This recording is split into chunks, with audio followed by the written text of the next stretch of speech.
Halo semuanya, selamat datang kembali di channel Bang Iman. Di kesempatan kali ini kita akan berlayar mengarungi Samudera Hindia, film yang berjudul All Is Lost pada tahun 2013. Kisah nyata seorang pria, yang tengah dalam pelayaran seorang diri, menemukan kapal pesiarnya bertabrakan dengan kontainer kargo. Dengan perbekalan semakin menipis, ia menyadari, kematian tengah menatapnya. Bagaimana kisahnya? Mari masuk ke alur cerita filmnya.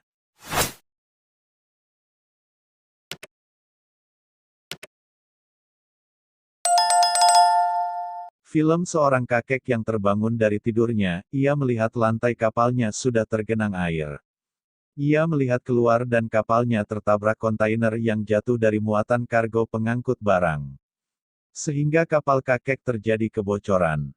Kakek ini seorang pelaut yang mengarungi lautan sudah mencapai 918 km dari daratan Sumatera. Si kakek mencoba mencongkel kontainer tersebut menggunakan tongkat besi.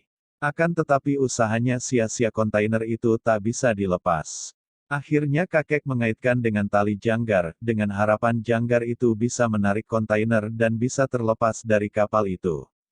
Kemudian si kakek memutar kemudinya dengan berlawanan, akhirnya kontainer itu terlepas dan menjauh. Kemudian si kakek masuk kembali ke kapalnya, namun kapalnya sudah tergenang air. Ia pun mencoba menyalakan listrik dan navigasi di kapalnya, namun semua itu sudah konslet. Kakek juga sadar radio komunikasi error akibat terkena air laut. Ia pun mengambil kontak dan membawanya keluar, dan isinya adalah lem kayu. Si kakek mencoba menampal dinding bolong itu dengan lem kayu. Dan kakek membuat pompa manual dengan kayu dengan tujuan supaya bisa menghilangkan air dari kapalnya.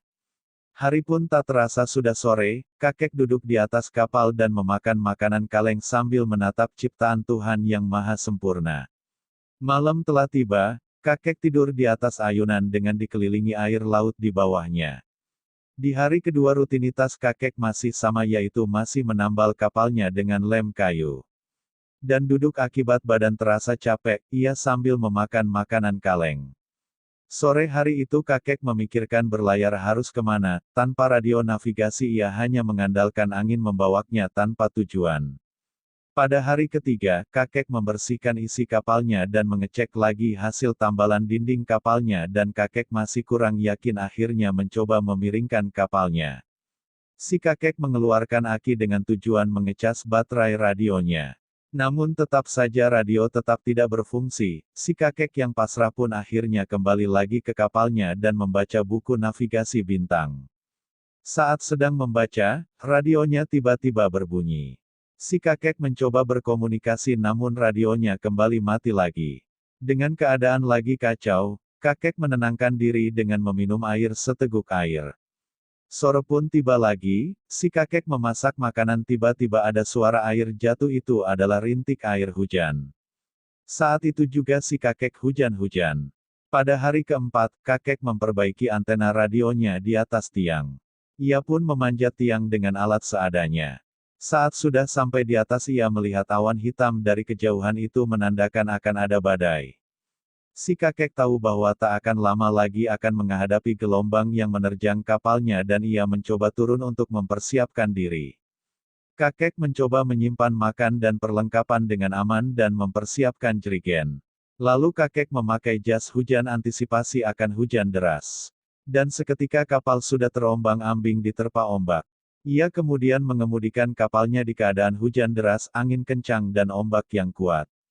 Keadaan semula aman-aman saja, tiba-tiba ombak menjadi mengerikan.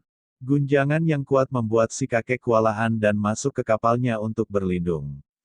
Keadaan bukan semakin membaik, kapal malah terguling diterjang badai dan guncangan kedua membuat kapal itu terguling lagi. Si kakek keluar untuk memperbaiki tali, namun ombak yang besar membuat kapal terguling lagi. Akibatnya si kakek terpental keluar kapal, untungnya kakek cepat memegang kapal membuat ia cepat naik. Si kakek kaget saat melihat tiangnya patah, sudah dipastikan kapalnya tak akan bisa mengarungi samudera. Dengan keadaan seperti itu, si kakek masuk ke kapal dan frustasi. Si kakek menganggap dirinya sudah sial, lubang kapal yang ditambal kini kembali bocor dan kakek berpikir bahwa kapal ini tak akan lama bertahan lagi. Dengan keadaan terguncang si kakek malah terbentur tiang membuat ia pingsan seketika. Saat terbangun si kakek melihat kapalnya sudah tergenang tinggi airnya dan kakek dengan cepat mengambil perahu karet dari lemarinya. Perahu karet sudah mengambang ketika itu juga kakek melompat ke perahu karet. Pada hari kelima, kakek terbangun dan melihat kapalnya sudah mau tenggelam. Ia pun menarik tali untuk mendekati kapalnya. Terlihat isi kapalnya terendam air semua. Tanpa pikir panjang si kakek mengumpulkan barang untuk dibawa ke perahu karet. Saat sudah naik ke perahu karet si kakek malah lupa sesuatu, lalu ia kembali lagi ke kapal itu.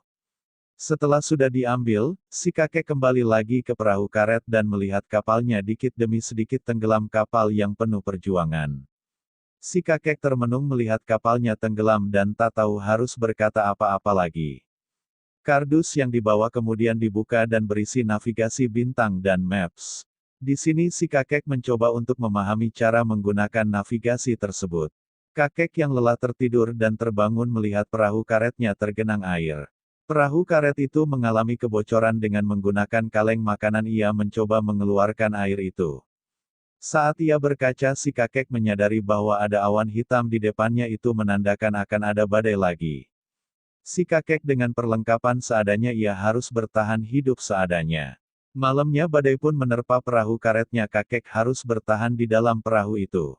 Perahu karet yang semula aman-aman saja kemudian terbalik lagi akibat ombak besar dan angin yang kuat.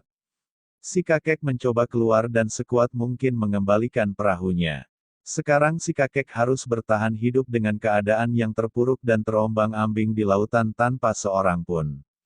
Di hari ke-6 kakek mengompa perahu karet dan menandai maps-nya dengan navigasi bintang. Dalam keadaan lapar kakek lalu makan dan melihat makanan tinggal dikit lagi yang tersisa ia sadar makanan itu hanya bertahan 2 hari ke depan.